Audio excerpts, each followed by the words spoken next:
Hi, Karen from Quantum Heart Awakening. This is a daily collective reading. Okay, just a little background for you all. This is probably the 13th or 14th time I've tried to record this reading. I recorded almost the entire thing. I was 20 minutes in and completely lost it.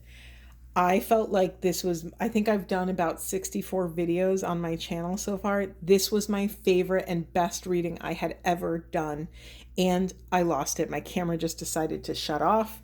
So if you're watching this, we can celebrate because my camera continued to strive on. So why am I telling you this? Why do I tell you about technical difficulties and when I'm coughing and all these different things? Well, I am helping you to understand and see that as spiritual beings having a human experience, we actually get to use everything around us to inform this spiritual path, right? So this was the best reading I had ever done. I was super attached to it. I was so excited to just be a part of this reading and to share it with you all. And then what happened? I lost it. It slipped through the cracks of time and it just disappeared forever, right? Why is this important? For me, I had to learn the lesson in impermanence, right? Nothing is guaranteed to last forever.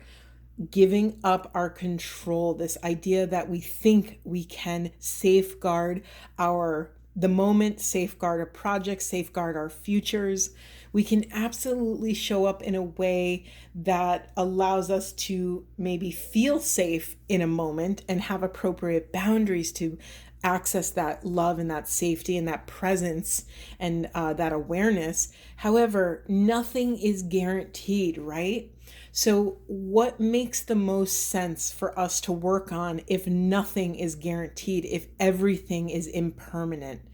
Well, it makes sense to build yourself, right? It makes sense to work on building the qualities in yourself that allows you to flow more easily with this impermanence, right? This idea of detachment, this idea of flow, of grace and ease, this idea of play, this idea that we are divine creatures and we can technically have and do whatever we want in this world. Yes, there are different human constructs and confines that don't allow us to do everything all the time or whatever we want at any time, but technically we have this free will and we can wield it as we see fit.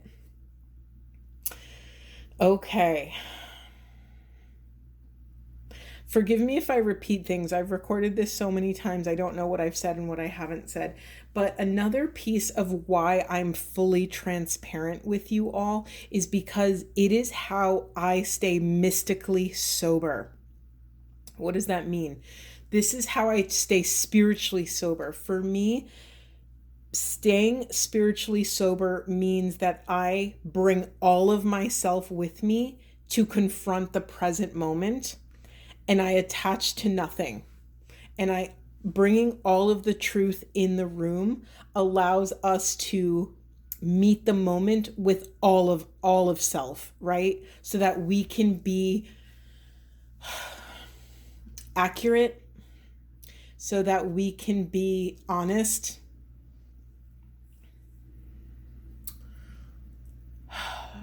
right? Because once we start, I'm choosing my words carefully because it's not about lying, but I'll say what I was going to say. Once we start lying, it is very difficult to stay sober. Once we start leaving parts of self behind, it is very hard to meet the moment fully, right? Because there's a piece of us that's not there.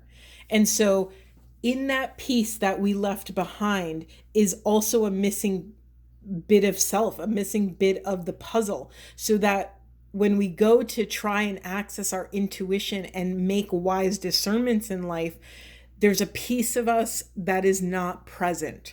This is why I bring all of the experience to the table, and we get to use everything to inform our next step.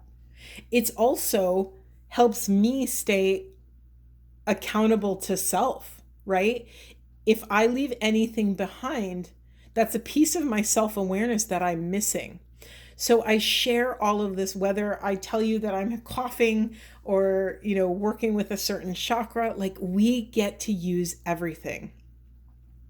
Another big message in that is so much of our culture is centered around the mind, right? We think we are assessing life through this mental psychic lens, or through the psyche, when actually we confront life with this body instrument first. This body gives us information. The heart sends our brain information, and then we, calculate this thing and process what we're experiencing and what we're receiving. But actually, again, the body instrument, the energetic field, your auric field meets the moment first. So why do we go straight to the brain? We've been trained to do that. What we're doing is we're dismantling that association, and we are checking in, learning this kind of somatic pathway instead of being in. Let me say it like this. Think of animals in the wild. Animals in the wild are not having a whole, conference in their head with a panel and differing views when, a lion is hunting their prey. They are tuning into their body awareness, to their animal instincts, and assessing where their prey is, what is in the way of their prey, and how they can most directly get to their prey and get what they want. We are doing a similar process by bringing back, I think we talked about this in the full, I say we, I'm the only one talking. What am I even saying? I think I said this in the full moon reading about calling back in this animal instinct, right? We are bringing, it's like literally giving your inner animal a seat at the dinner table. It might be a little crazy. It might be a little messy. They might make a mess, and maybe they'll bark or roar at your other internal family parts. But they are still a part of you that houses divine information, right? Okay. What's left in that message? Yeah, just really honoring the body instrument and allowing we're training our reactive body. We're training our nervous system to actually, we're training our awareness to access our nervous system first, to access what the body is telling us first, so that it can inform our full comprehensive truth. Okay, enough about that. Let's get into the reading.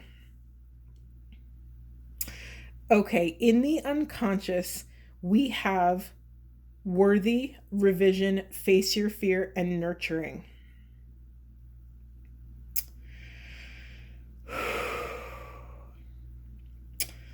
Where in your life are you still not taking up enough space to be you? Not taking up enough space to share your truth, your perspective, your boundaries? Where are you not creating this safe space in your life to access this truth and cultivate this truth? Okay, this is kind of a double message here. So there's that message, that's where you're not taking up space in your 3D world. And then there's the other message of where are you not taking up space within yourself to own your own truth, to own your own gifts and your own talents. I can't stop staring at this brilliance card. I immediately think about a diamond. Okay, I'll tell this story quickly, but when my sister got married, she had a beautiful diamond on her finger. And for whatever reason, they used to go to the jeweler and they would clean it for her. Well, if you look at this diamond, it looked stunning. It was shiny. It was beautiful. It never really looked like it needed cleaning until they cleaned it. When they cleaned it, this thing would sparkle in your eyes. It would, make lights dance on the ceiling. It was so stunning and so brilliant and so clear that it made you realize, oh my goodness, I didn't realize how much this needed to be polished, right? We're doing the same thing with the soul. This is a beautiful reading, even though there are still these, worthiness blocks, which, just to note, just a little footnote, this is the divine feminine's greatest work, right? Divine masculine is dealing and confronting vulnerability. Divine feminines is confronting and dealing with worthiness issues in this earth school. When people go shopping for diamonds, they want to know the clarity, right? I don't know much about diamonds, but I know that. They want to know the clarity. They want to know what the value is of this diamond. And there's all different clarities and cuts and sizes, and they all affect the price and all these different, things. However, by dropping into the soul and taking up enough space to go at your own pace so that you can access wise discernment, you are polishing and clarifying your diamond. You are getting more pristine and accurate in how you show up in the world. You are able, when we clarify our soul, we are able to take steps in congruence, in alignment with our soul, which, what does that do? It frees our energy up to be in the present moment, because we're not spending so much life force and energy cleaning up the mess we made by taking steps out of alignment. There's nothing wrong with that. We all are at that place over and over and over again where we're like, okay, whoops, I took a misstep. I have to clean that up. But how beautiful would it be to not have to clean anything up, right? That frees our life force up so we could step into deeper awareness and deeper sovereignty.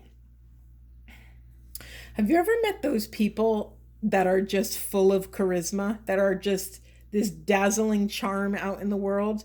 Those people can literally talk to you about anything and everything, and you're just hanging on every word because you just want to spend more time in their energy. This is where we are. We have done so much profound work on the self that we now get to, let me say it like this.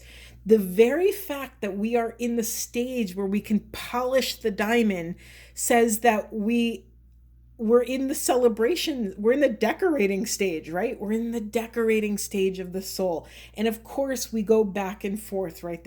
With this stuff, right? It's a spiral. We're continuing. Like, for instance, you might be polishing, you might have successfully conquered your external presence out in the world. Maybe you're great at public speaking. Maybe you've conquered that. Maybe you are making a great living for yourself, but how you show up in relationships may be still a struggle. So we're not always brilliant and this shining diamond in all facets of our life, but that's the beautiful work. And that brilliance that you access in one area of life will boost your confidence in another. For instance, here's a random example. If you struggle with public speaking at work, you can go take an improv class and just do something that loosens you up enough to play and to access, the mystery, and be able to riff a little bit. You can't see me. I'm doing this funny dance move, but it's that thing of, like, for instance, another example would be if you are struggling in relationships, maybe working on your physical health would give you enough confidence to feel more confident out in the world, relating with other people. We never know where these pieces are going to fit in and what the puzzle is going to look like. But anytime you can nourish and nurture the soul, it will trickle down into all areas of life. Yes, the more we polish the soul, the more we access this divine inner strength, this inner fortitude, this inner glow. How amazing is it when you can attract things to you instead of running after them and clinging and rejecting and chasing? This is finding your seat of the soul and leaning back into your throne and allowing the throne to support you. Yes, by doing this, it becomes easier to resolve these internal conflicts. We are learning to surrender to receive. We have to acknowledge that these micro steps are what pave the way to these massive, big steps, these bigger accomplishments. We're not chasing after this thing called luck. We are becoming good luck. We are becoming this magnetized force out in the world. Another piece of this is getting radically honest with self. The more we can dismantle all illusions and drop into that capital S self, that pure, pristine, higher knowing, the more opportunities will unfurl for you. Right, okay, yes. We are always more than we can possibly conceive. So when you're manifesting, I always tell people, and honor if this resonates and throw it out if it doesn't, but I always tell people to manifest an energy or a feeling more than an actual thing. Yes, there's a ton of different law of attraction things, and you can manifest your favorite job or a vacation or a certain amount of money in the bank, but that's also limited to your own human perception. I like to go bigger. I like to zoom out even more. We are more than we could ever conceive. So I put that part in God's hands. I give that part up to the universe, because only the universe really knows what our soul is capable of. And so when I manifest, I like to manifest feeling confident. I like to manifest feeling willpower and disciplined in my truth. I like to manifest feeling confident enough to speak my truth and hold the boundaries that I need.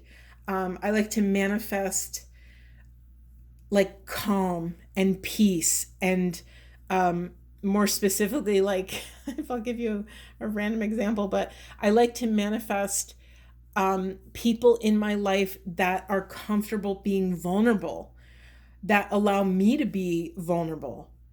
So we're kind of shifting this thing called manifestation, because remember, anything that your mind comes up with has a ceiling on it. Your brain is quite literally limited to it has a capacity. Okay.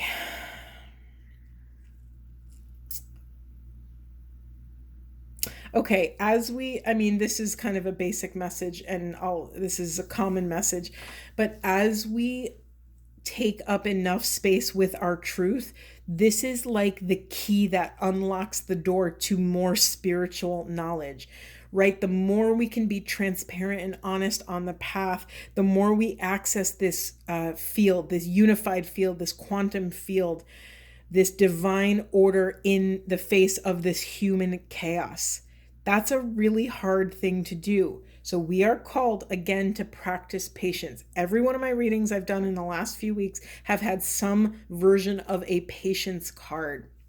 We are in this process. We have 3 cards of awakening right now. We are in this next rotation, in this eclipse season of this spiritual awakening. And it's this thing of like, shift or be shifted. It doesn't matter if you're present with this work, something's moving around you, and thus it will shift you. The person that entered the vortex is not going to be the same person that is leaving the vortex.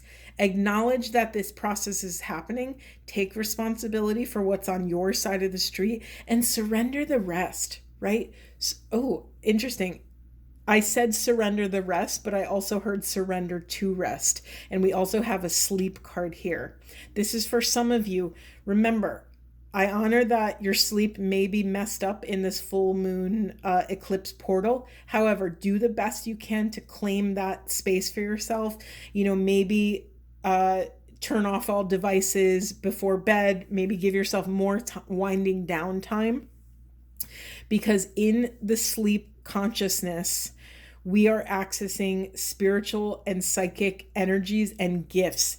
Like this energy is working on us, whether we're conscious of it or not. We are accessing a new accountability and responsibility with this sensitivity that many of you have. We have a counselor card, and I already talked about this. I assume many of you are some version of a healer. It says you are a natural counselor, and many people benefit from your guidance and reassurance, right? I always felt that I'm the healer of healers. It's just who is magnetized to me, and we speak the same language. This is from the beloved one. I am helping you with your spiritual soulmate relationship. This is a little bit of a nod to the twin flame path, right? So we do the work on self, inner feminine, inner masculine, so that we could then go do this work out in the world. We are quite literally, or let me say it like this, the soul is revising itself. It is shedding a layer so that we can expand. Okay, what's left? In the many readings I've done in the last 2 weeks, there has been this thread of sensuality and sexuality that I haven't really spoken that much into.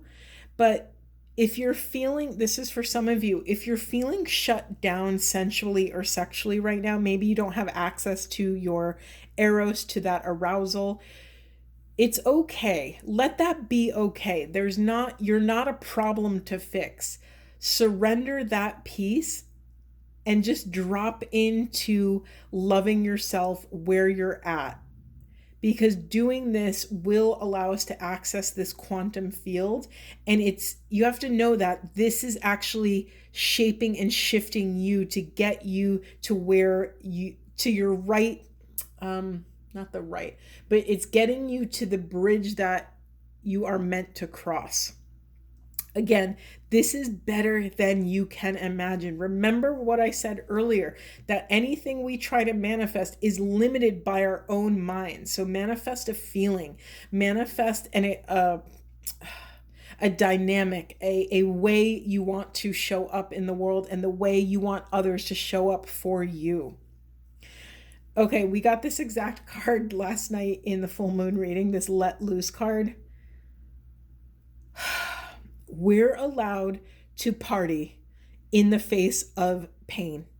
We are allowed to let loose and have fun and take up enough space to play and to be free in whatever capacity that looks like for you. The work is the work is the work. Right? The work will always be there. It will be there for you. You can always return to it. I promise it'll be there. There's no rush. The sense of anytime you get a sense of urgency, call your spirit back, because that urgency is an illusion. Honor that. There really is no rush here, because we're getting exactly what we need. Whew, wonderful, wonderful reading. Okay. Anything left? Let's see. Yeah, and I have a lot of compassion. This is in the unconscious. We have face your fear, and there's this. It's funny, I was talking about diamonds because you see the rainbow, the light, white light coming into this prism and then shining out as this rainbow. We are the vessels we are the diamond, right? So something can come into us, this plain white light can come into us, and through our internal alchemical processes, we could shoot rainbows out the other side. This is this dazzling, sparkling, magnetic charm that we can access from our true capital S self. Again, surrender to receive, practice patience. I think I'm going to leave it there. Let me just get a Buddha wisdom. All right, what does the collective need to know for the highest and most good of self and the planet? What would support them on their journey at this time? Okay, we have, let the ultimate truth be your soul food. Gather nothing, store nothing. This reminds me of what I said in the beginning about impermanence, right? We don't get to take anything with us when we leave here, right? Attach to nothing. Let this core truth of love be your soul food. Okay, I'm going to leave it there before I lose this reading again. Thank you so much. Sending you so much love.